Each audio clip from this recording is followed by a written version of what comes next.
turabaha ikaze kuri channel yanyu Buja Praise TV mukoronka update news zonga mu gihugu no hanze y'igihugu kugira amakuru agezweho ntazarabacika tubasabye gufyonda subscribe mwibagire gufyonda n'agakengeri ka notification.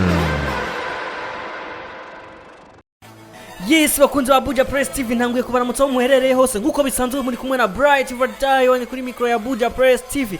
Ino munsi tukaba tubazaniye inkuru imaze iminsi isirikira ku marezo sosiyo atandukanye ndetse n'ibinyamakuru bitandukanye eka n'abaririmbyi bamwe bakaba baragize icyo babivugaho.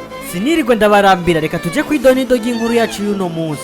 Mu minsi iheze niho habonetse ikiganiro cyaciye kukimenyesha amakuru Silent Vibe aho yahujije abaririmbyi babiri mu kiganiro kimwe. Abo nawe akaba yari Satubi na Big Fizzo.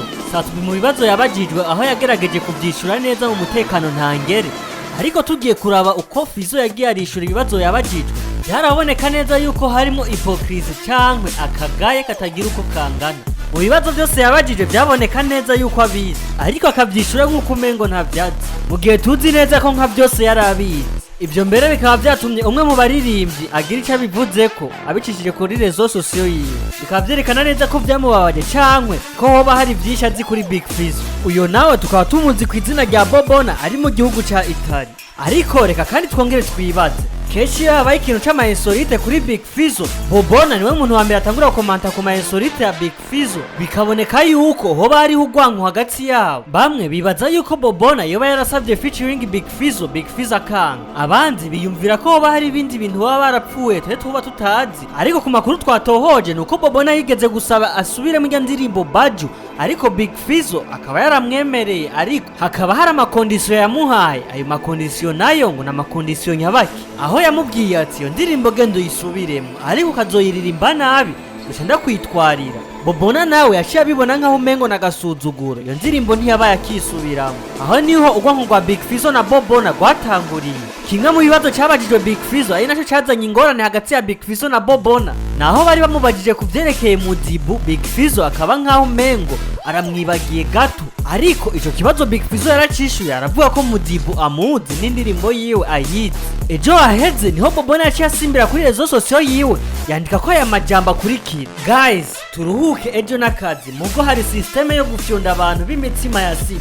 Mu makanya arashira ko ubutokora butatu ashandika ngo bonne nuit, ashaka hashtag cyandikatse muryame muzi ko Mudibu ari kuri nivo n'imiburiburi akajanine canke Corneille ruwankuru kwavu yovuga ko ruzi kwiruka, si nivo yiyo mburakimazi. Fizzo je suis désolé angeze mwizosi. Ahagije kwandika ivyo ashashira kakotokora ari karatwenga, acaye andika ati vive la musique burundaise, ahereza na hashtag. Reka dusubire inyuma gato kuri Mudibu tuzi yuko neza ari we yafashije Big Fizzo igihe Big Fizzo yagenda muri Europe, aho ari we yamwakiriye ndetse aranamutunga iminsi itari mike. Ntitubona neza ko icyo kibazo yari kurinda kuciyumvira mu gihe Mudibu ari we yamufashije cyane muri Europe.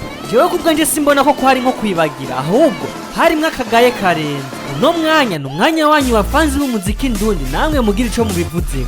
Mwari kumwe na Bright kuri microphone ya Buja Praise TV. Tutibagiye no kubibutsa mugire subscribe kugira amakuru atabandanya bashikira ku mwanya muyakenereye.